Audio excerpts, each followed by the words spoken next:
اسم الثلاثي أسعد عبد العزيز العليوي. الاسم الحركي عقيد متينة. تاريخ الانضمام للرفاق هي 2011 بداية الأحداث لقوات اليخ الدرباسية. طبعا بالنسبة من عشيرة البقارة من قرية القرة التابعة لجبل عبد العزيز تلتمر. الحياة المدنية قبل الانضمام للرفاق كانت يعني كعائلة بسيطة موجودة بالقرى.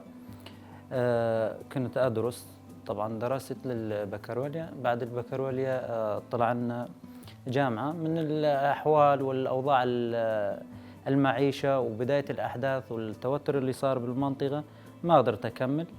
فوقتها بين أنه الحركة، لهالسبب انضميت للحركة. من المشاكل اللي صارت طبعا كانت مجموعات بالمنطقة، مجموعات كل 4 5 10 15 يسوون والله احنا عندنا سلاح وكذا، احنا قوة، احنا ما اعرف ايش، بدهم يسقطون النظام وهالامور هاي. هم كانوا بنفس الوقت يسرقون وكانوا ينهبون وكانوا يضربون الضعفاء وكذا. اثناء هالشيء هذا كنا متواجدين بمنطقة الدرباسية. اجوا رفاق كوادر، هذول برشم وهذول سيبان. طبعا وقتها كانوا اجتماعات سرية مع العالم، كان النظام السوري موجود، كانت الحركة يعني بالنسبة للرفاق مو بشكل علني. وقتها أحد الشباب اللي كنا أنا وياه أصدقاء، هو من المكون الكردي، اقترح علي أنه أحضر الاجتماع. قلت له إيش سبب الاجتماع؟ قال بنروح نشوف إيش هالاجتماع هذا، جاي الرفاق كوادر، حتى ما أعرف أنه معنى الرفيق كادر إيش يعني. فرحنا أول اجتماع كان غادي أنه بدنا نحمي منطقتنا كقرى، انه ليش تا يفوت عليها مثال المسلحين، مثلا ليش تا يسرقون البيوت، ليش تا يهينون او مثلا يتعرضون للنساء، هالامور هاي. عجبتني الفكره، طبعا عجبتني الفكره مثل ما يقول كلام يعني، اما في التطبيق ما كنت فايت بالتطبيق. على هالاساس هذا حبينا انه ننضم بين الرفاق. طبعا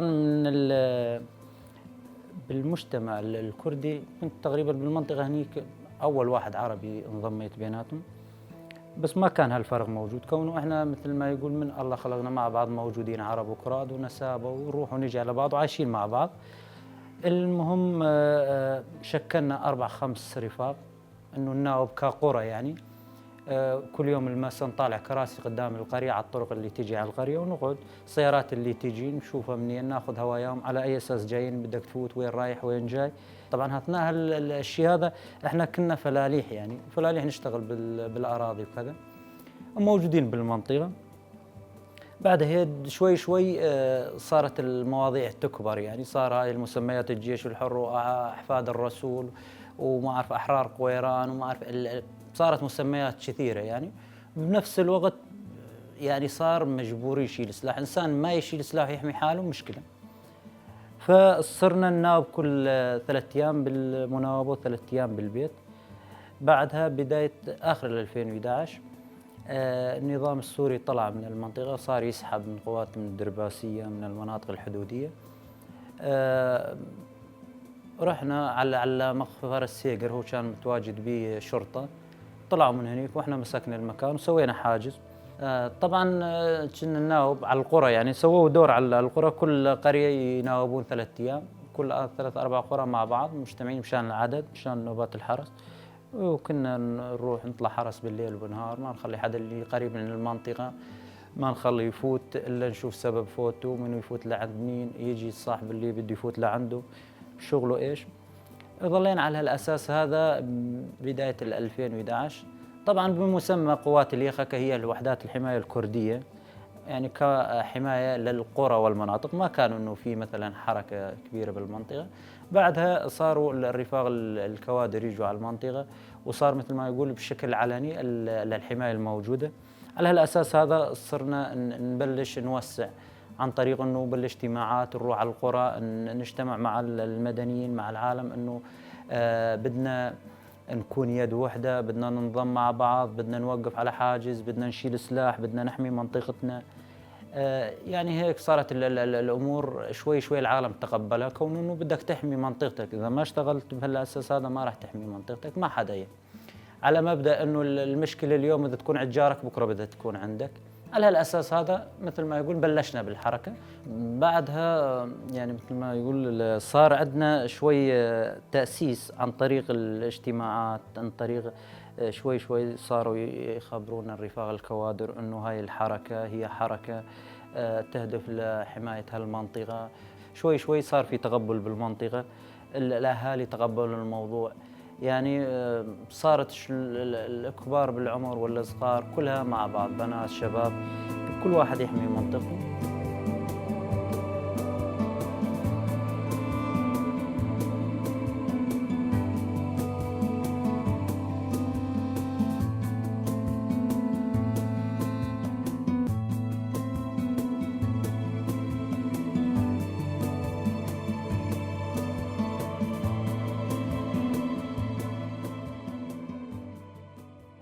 طبعًا أيام رأس العين ضرب الجيش الحر منطقة رأس العين، وكان النظام السوري متواجد فيها، فهرب وخلّى المدنية، فصارت مشاكل كثير بالمنطقة. الرفاق تدخلوا يعني عن طريق المجموعات الرفاق، السلاح موجود طبعًا بالبداية ما كان فيها السلاح اللي موجود، يعني حتى من الذكريات اللي موجودة كنا موجودين على حاجز، إحنا 5 رفاق ببارودة 15 طلقة يعني.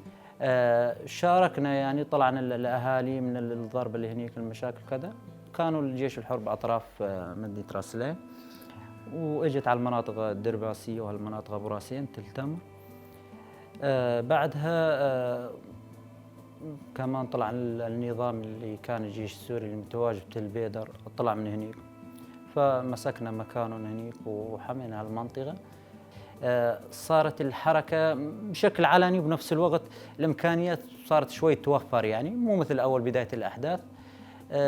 صار عندنا اجتماع مع الرفاق إنه بدنا نأسس حركة عن طريق نأسس طابور، هو اللي للقوات الدرباسية، أول طابور موجود هنيك طابور الشهيد مالك. طبعا الشهيد مالك من الحسكة، من اللي استشهد بالأحداث 2011، بداية الأحداث بالحسكة. على اسم هالشهيد فتحنا طابور منطقة الشونية تابعة للدرباسية. كان 15/3/2012 أول تأسيس الطابور.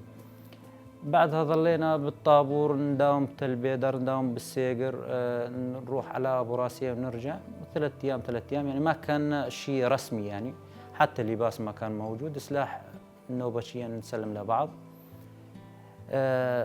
تقريبا بآخر فترة 2012 انتقلت على الدرباسية، صار هنيك قوات اليخكة تقريبا التقى الاسم هذا، كونه صار في نسبة انتساب من القوات العربية من المنطقة الموجودة من الأهالي. فتأسست قوات اليبكة 2000 وآخر 2012. رحت على الدرباسية، أسسنا طابور الشهيد غمقين. بعدها طلعت جبهة النصرة، مسمى جبهة النصرة بعد الجيش الحر هذول الحرامية، على أساس أنه مسمى ثاني، هم نفسهم بس غيروا الاسم. صارت عندنا مشاكل بمنطقة أبو راسين. منطقة أبو راسين كان فيها حماد اللي هو المسؤول عن عشيرة حرب، هو كان بجبهة النصرة ويجيب موارد وكذا لهالسلاح هاي. وصار يضرب الرفاق بمناطق الرفاق نقاط وكذا. الرفاق سوينا اجتماع وحددنا انه بدنا نروح نخلص هالمكان هذا ابو راسين من الحماد. رحنا طبعا هين كان معنا رفاق يبجة قوات درباسية، ظلينا على بيته وحول القرية، ظلينا تقريبا شي 20 يوم حتى تخلصنا منه. بعدها الرفاق استولوا على ابو راسين بشكل نظامي، وبلشنا الحملة من ابو راسين. وبعد طبعا لحد هذا الوقت كتدريب عسكري على سلاح ولا تدريب فكري ما كنت اشوفه غير بين الرفاق، يعني انه الرفاق نقعد بين بعض مثل الصحبه، مثل هيك تفتح الباروده، هيك تنظف الباروده، هيك تحط المخزن. رحنا على تل اسنان، وصلنا هناك الرفاق قالوا يا الماز يجيب البكسجي تبع الدرباسيه، يجيب البكسجي اللي هو انا كان اسمي وقتها يلماز الاسم الحركي. والله اجت رفيقه كادره، رفيقه اسمها هضال هلال، هي علمتني على الفك الزر والتركيب. بعدها عاد يعني من ضمن الرفاق كان رفيق مظلوم من الدرباسية استشهد الله يرحمه، هو كمان استشهد بال 2014. كان عنده خبرة هو كعمر وكذا، علمني على البكسي وشاركنا بالحملة. خلصنا من تل اسنان على برقة، على تل ام العصافير، حررنا المنطقة هاي على شفا، ورجعنا على علوك.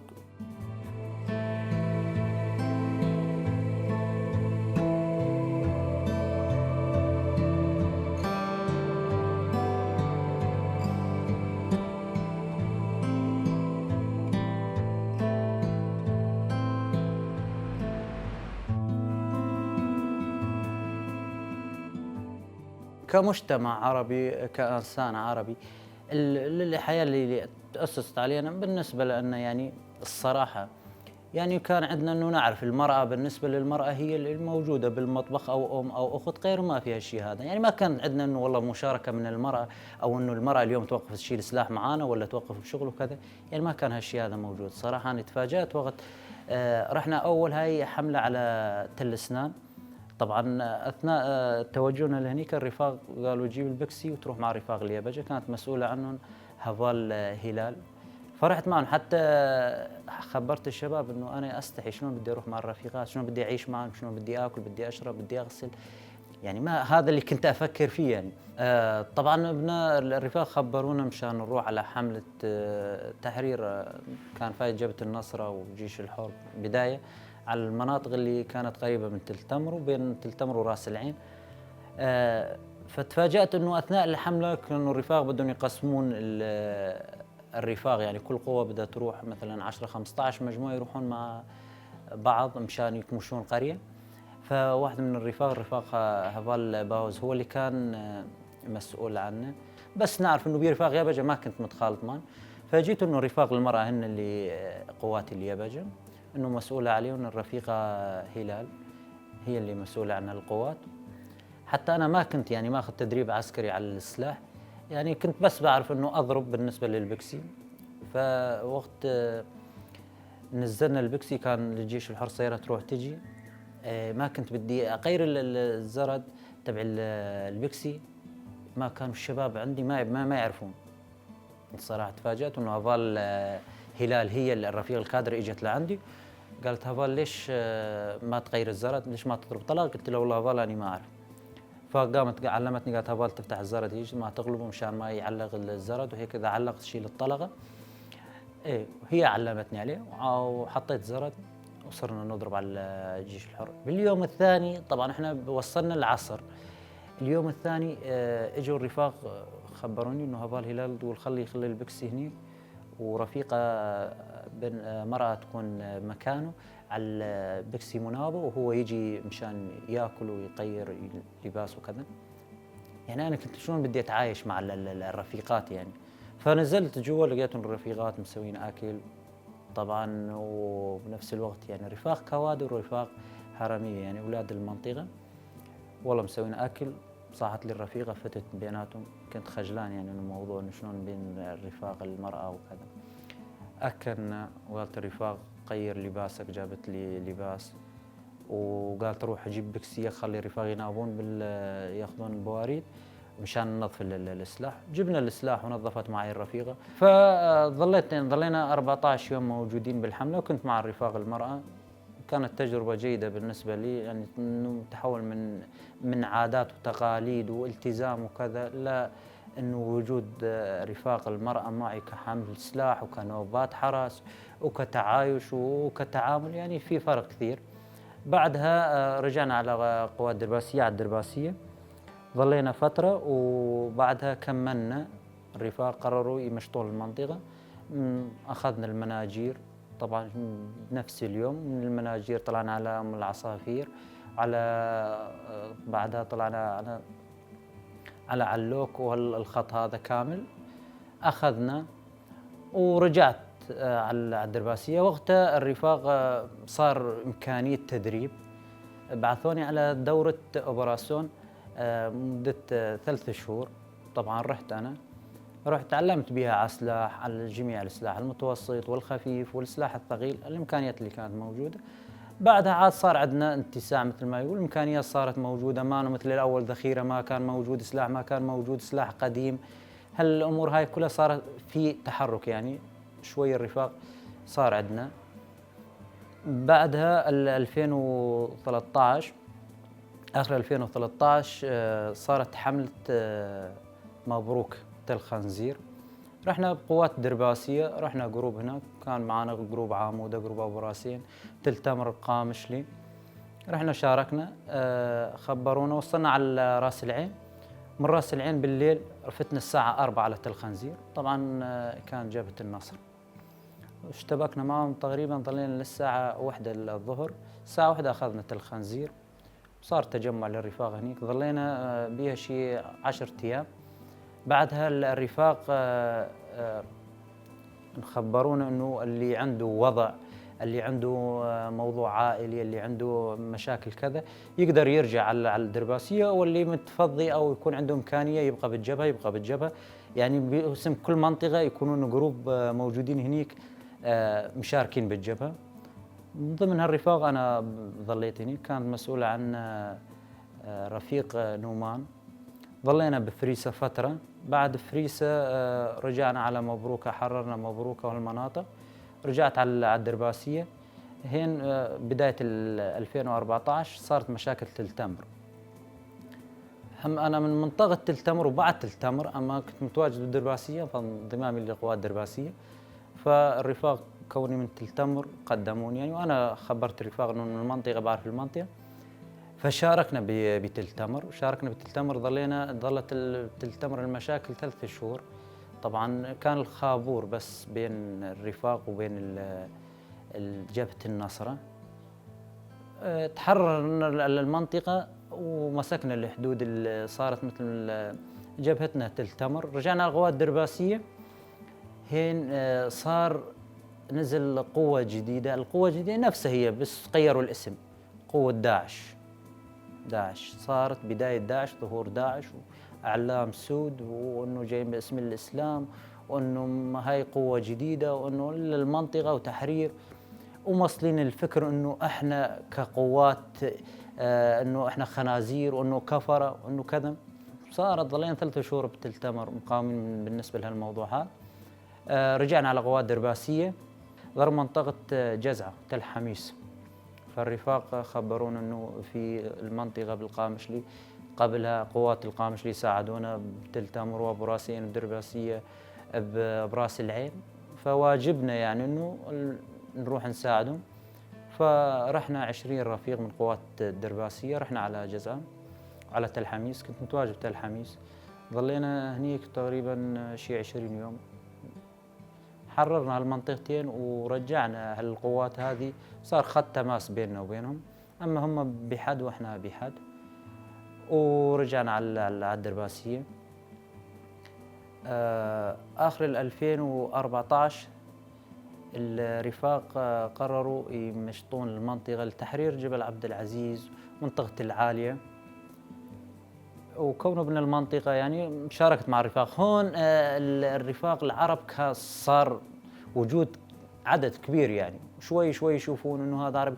طبعا انا صراحة كان تواجد بين القوات الكردية مثل الطفل المدلل، كونه انا عربي موجود، يعني كانوا يهتمون فيني، حتى الرفاق الكوادر انه عربي موجود معنا. فصار عندي حب لهالقوة، لهالثقافة، الشيء اللي جايين به. وشفت الشيء على الواقع، يعني ما انه موضوع انه والله فيلم واحد يدحج عليه على التلفزيون والله يحبه او ما يحبه. شيء عشناه واقع، يعني وجع والم مع بعض، جوع مع بعض، نوبات حرس مع بعض، قعود، تعب، الم.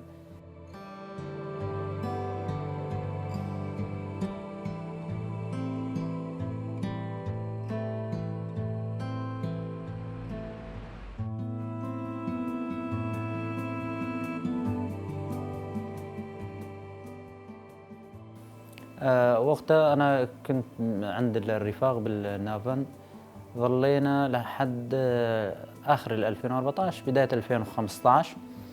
وقتها الرفاق بلشوا بحملة العالية. فتنا بقوات اسم قوات درباسية، اسم طابور الشهيد غمجين. شاركنا الرفاق بتحرير المنطقة من العالية. كملنا على جبل عبد العزيز اللي هو منطقتي وقريتي اللي موجودة هنيك. لآخر 2015 حررنا جبل عبد العزيز كامل، القرى الموجودة هنيك، والرفاق كان تواجد هنيك، مسكوا النقاط. هون داعش صار بعد الجبل. رحت على التدريب العسكري مرة ثانية، سلاح متوسط. بقيت شهرين بعامودة، خلصت التدريب ورجعت. هون كان في رفيق هفل زنار، رفيق كادر، كان مسؤول عن قوات الأصايش بدرباسية. كنا بالحملات مع بعض، حملة تل أسنان وهاي، فشافني قال لي ليش ما تجي لعندنا هنا على قوات الأصايش، كونه وضعك المادي لأهلك إنه بدك إجباري تروح تجي، كان أبوي مريض. فأخذني لعنده لعند قوات الأصايش.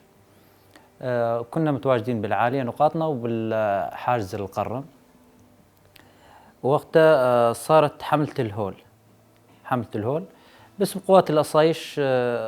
شكلنا 40 رفيق، جروب صادرية مع الرفاق اليبكة، كنا كل جروب 10 رفاق. رحنا على منطقة كوكب، من منطقة كوكب بعدها رحنا ضلينا نمشي بالقرى، تمشي طلع أم حجيرة، وطلعنا بعدها على البانوراما. من البانوراما كملنا على سودا وعبد، كانت هناك قرية هاي كان فيها دواعش. فتنا هنيك، أنا كنت على الدوشكة طبعا مع قوات الأصايش، أما كنت على دوشكة 14 ونص، كونه عندي خبرة من قوات اليبكة. ظلينا بالحملة 15 يوم وسحبنا قواتنا على تل تمر. ظليت بقوات تل تمر بالأصايش بال 2016 بدايتها. الرفاق قرروا حملة تحرير منبج، كمان شاركنا بحملة منبج عن طريق قوات الأصايش بتل تمر. رحت كنا بجروبات الحملات، نروح 15 يوم 15 يوم نجي.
حتى تحررنا من بج كامل. طبعا المناطق اللي حررناها دوار الدلة، الحزاونة، طريق حلب، المالية، هاي المناطق اللي كلها موجودة من بج.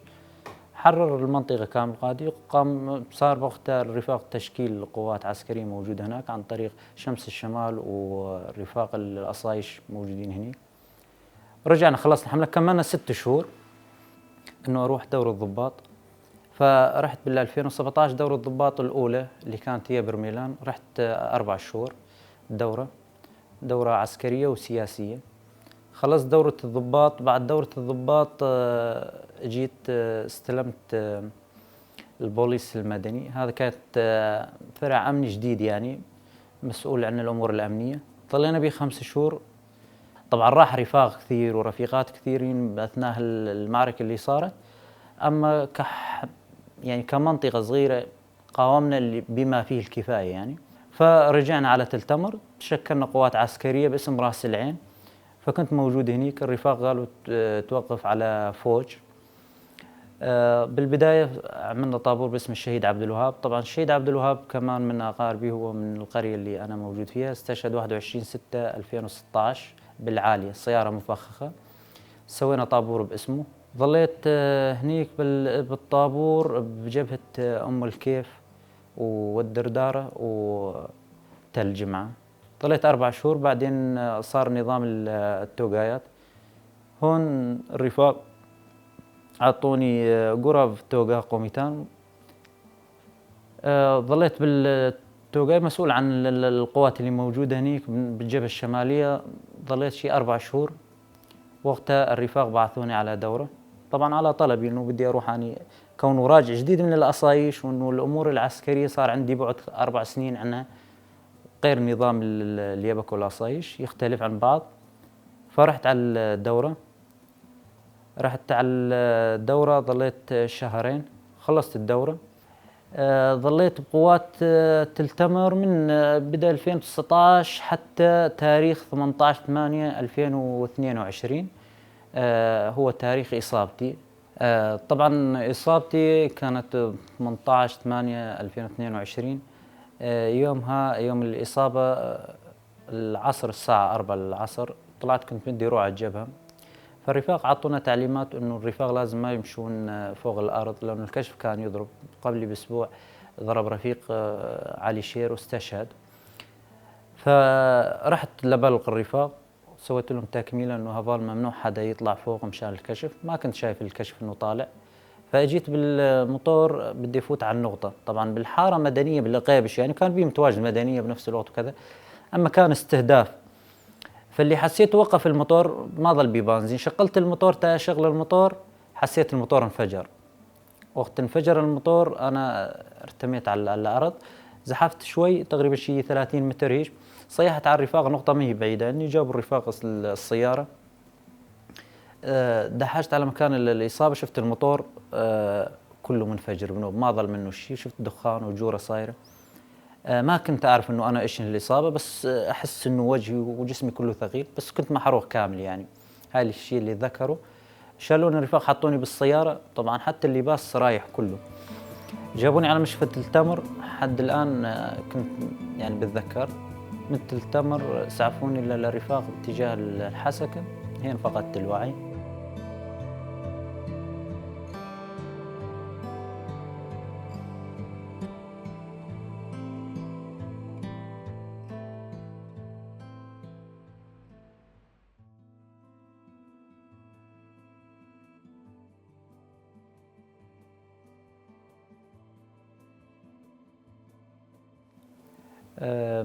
ما حسيت إلا باليوم السابع، يعني اليوم السابع أنه كنت عند الرفاق بالمشفى العسكري. خبروني أنه عيني بدأ عملية. طبعا هنا الدكاترة وكذا أنه بدأ عملية فورية كونه صار بها نزيف وشظايا. فالرفاق بعثوني على حلب، رحنا على حلب على الشيخ مقصود على دار الجرح الموجودة هنيك. سويت عملية، ظليت 4 أيام بحلب ورجعوني الرفاق. ظليت يومين بمشفى الشيساري، بعدها طلعت على البيت كملت علاجي بشكل يومي أو يومين. الرفاق دار الجرحى كانوا يجون لعندي على البيت، ياخذوني بالسيارة يخلصون العلاج أو الدكاترة ويرجعوني على البيت. ظليت على الحالة هاي شي 6 شهور أو أكثر من 6 شهور يعني تقريبا. هاي بداية. بعدين صار خف الوجع، خف الأمور العلاجية. بعد ال6 شهور رجعت على حلب، ظليت 20 يوم بحلب. وقت رجعت على حلب سويت عملية ثانية لعيني. كان عندي العصب البصري تالف من الشظايا، فما زبطت العملية. قالت راجعنا بعد 4 شهور. رجعت كملت علاج أسنان هنا، لأنه الأسنان الفوقانيات كلهم راحوا. ركبوا الرفاق، ركبوا لي عن طريق المشفى أسنان. خلصت علاج الأسنان ورجعت مرة ثانية على حلب. ورحت على حلب، ظلينا 25 يوم بحلب. طبعا بروحتنا على حلب النظام السوري وقف الطريق، حاصر الشيخ مقصود، ما عاد حدا يقدر يطلع مشان ما أعرف مشاكل إيش، بنزين مازوت ما أعرف إيش مشاكل، قاموا يضغطون ما يخلون لا مواد تطلع ولا تفوت ولا كل شيء. ظلينا 25 يوم حاصرين بالشيخ مقصود. بعدها الرفاق فتحوا الطريق ورجعت وكملت علاجي السنة الأولى كلها علاج يعني. بعدها الرفاق كونوا عيني ما عاد أشوف بيها، فرزوني لبيت الغازي بالحسكة. صار لي سنة ببيت الغازي بالحسكة، ولحد الآن الرفاق يقومون بالواجب يعني من علاج أو كذا، ولساتني بحالة العلاج يعني. يعني أهلي ما عندهم المشكلة الكبيرة بالموضوع يعني. طبعا بعد الإصابة، أثناء إصابتي بالمشفى باليوم السابع كانوا الرفاق يجوا عندي زيارة، الرفاق اللي مسؤولين عنا بتل تمر.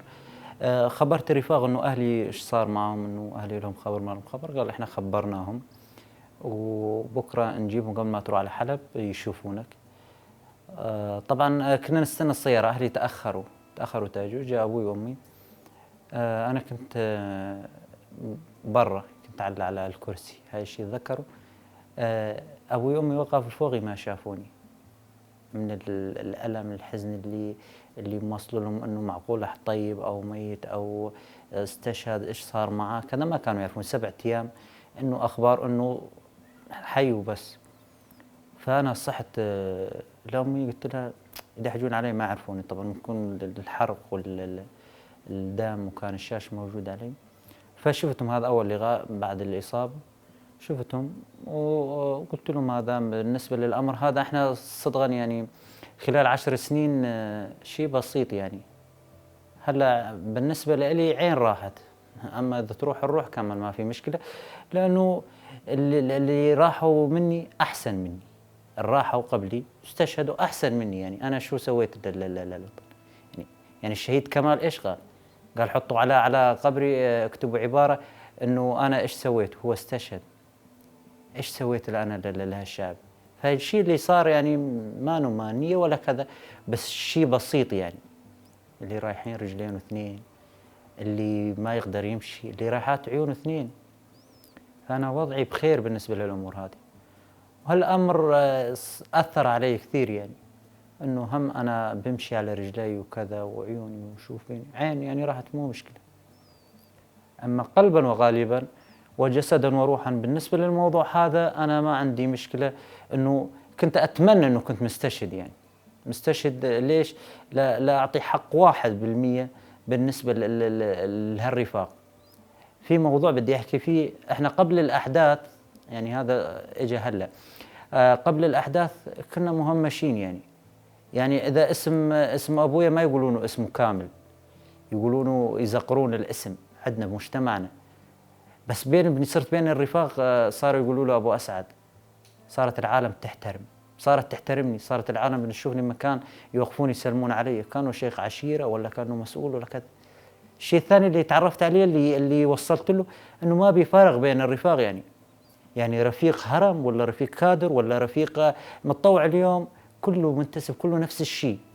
الرفاق اليبجة، الرفاق المرأة اللي كانوا موجودين معنا من بداية للآخر الشيء، يعني صراحة اللي قدموا أكثر منه ووقفوا بمواقف أكثر منه، سووا مواقف يعني ما أقدر أنساها أنا. شيء أصعب أثناء العلاج وأثناء العمليات اللي رحت على حلب، الدكاترة اللي شافوا بالنسبة للعين يعني، حتى الرفاق أكثر من مرة خبروني إذا يكون في علاج بروسيا أو بدولة أجنبية في مكان ثاني يعني بآخر الدنيا يكون بعلاج لعينك نقدر نساعدك وتروح يعني، أما ما نوقف عن علاجك. أما أنا وصلت لمرحلة إنه أثناء العمليات اللي سويتها أنا صاير عندي تلف بالعصب البصري، فهالشيء هذا أثر على عيني. فنسبة الرؤية عن طريق الدكاترة اللي شفت صعب يعني، فعيني وقفت بنوب. لهالشيء هذا أنا طلبت من الرفاق إنه خلاص يكفي يعني، أحسن ما أخرب منظرها، إنه حاليا هيش يكفي يعني. أما كرؤية ما عاد أشوف بيها بنوب. طبعا هاي بالنسبة للحياة العسكرية اللي مضيتها بين الرفاق.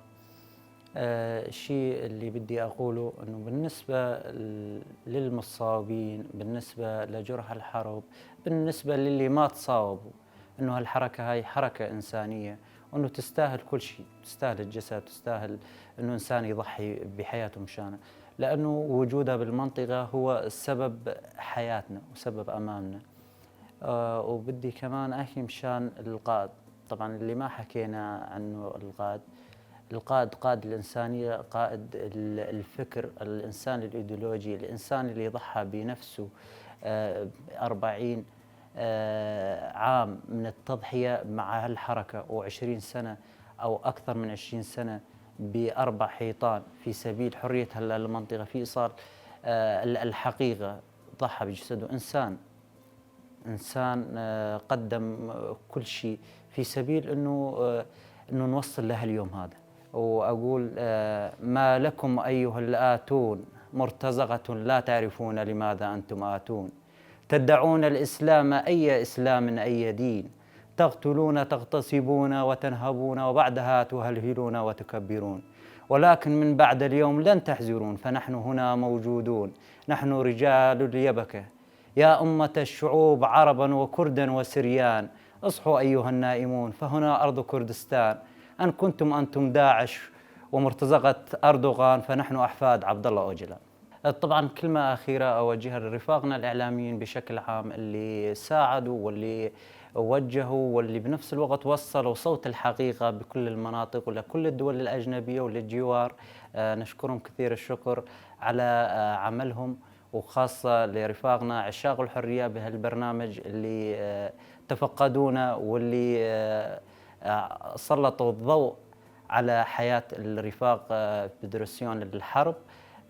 ونشكرهم كثير الشكر ونتمنى لكم الخير وسركفتن شبوه.